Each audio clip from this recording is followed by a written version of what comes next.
Good afternoon, Champaign-Urbana. Welcome to your UI7 update. I'm Shane Eisenhuth. Thank you for joining me as we take a look at today's top stories. Brett Kavanaugh's Supreme Court Justice nomination has recently been put on hold. With new allegations of sexual misconduct, Christine Ford has until tomorrow morning to testify.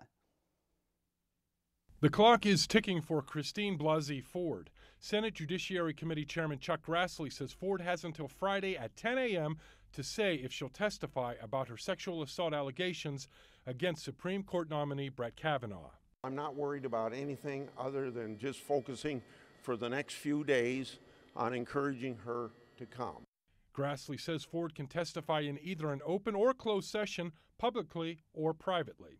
But lawyers for Ford say she's been dealing with death threats and wants an FBI investigation before testifying. Right now, she can't focus on having a hearing that hasn't been investigated and where nobody has talked to her. Sources say if Ford doesn't speak to the committee on Monday, the hearing will probably be canceled and a vote on Kavanaugh could take place within days of that. Kavanaugh, who has denied her allegations, still has the backing of the president. He is such an outstanding man.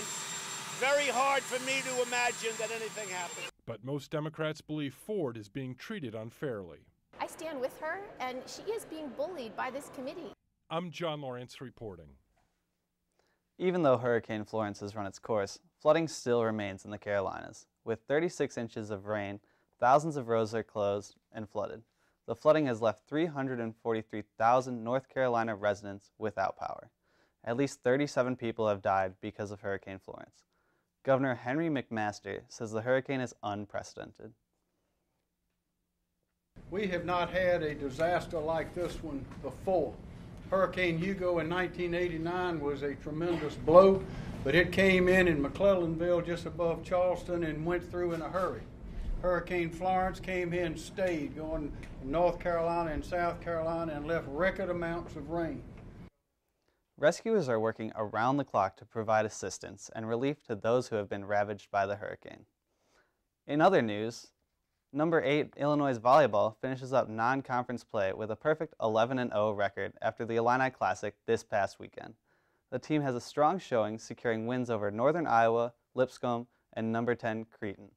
Junior Jacqueline McQuaid had a dominating performance with 49 kills. The strong performance this weekend led to her 6th career 20-kill match. Jordan Poulter was also influential to keeping the team alive with 45 assists and 15 digs. Both Quaid and Poulter earned Big Ten honors after this tournament. Quaid was named Big Ten Volleyball Player of the Week, while Poulter earned Setter of the Week for the 3rd straight week in a row. The Illini look to take on Purdue this Friday in West Lafayette. Now, onto a look at the 5-day forecast. In spite of fall being only a few days away, it seems that the summer heat will continue into the weekend. Today we have a beautiful sunny day with a high of 94 degrees and a low of 74. Tomorrow, to kick off the nice weekend, there's a high of 82 and will cool down later that night as Illinois takes on Penn State. As we move into Saturday, we look to a high of 75, the perfect temperature to begin fall. Sunday looks to be more of the same with a nice sunny day and a high of 78 and a low of 55. When you head back to work on Monday, be sure to bring your umbrella as you're greeted by showers with a high of 77 and a low of 64. And storms show no signs of stopping as they continue on into Thursday with a high of 80 and a low of 58.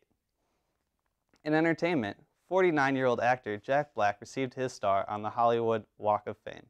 Black was all smiles as he walked side by side with his family during the ceremony. Jack Black is best known for starring in School of Rock and the Kung Fu Panda franchise.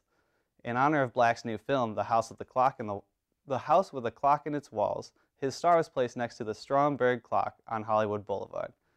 Black is the 2,645th person to receive this honor.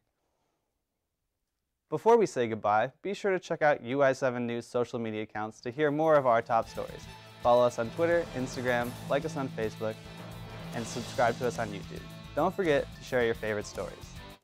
Thanks for joining me for today's update. Tune in next week for more top stories. I'm Shane Eisenhuth for your UI7 update. Have a great day.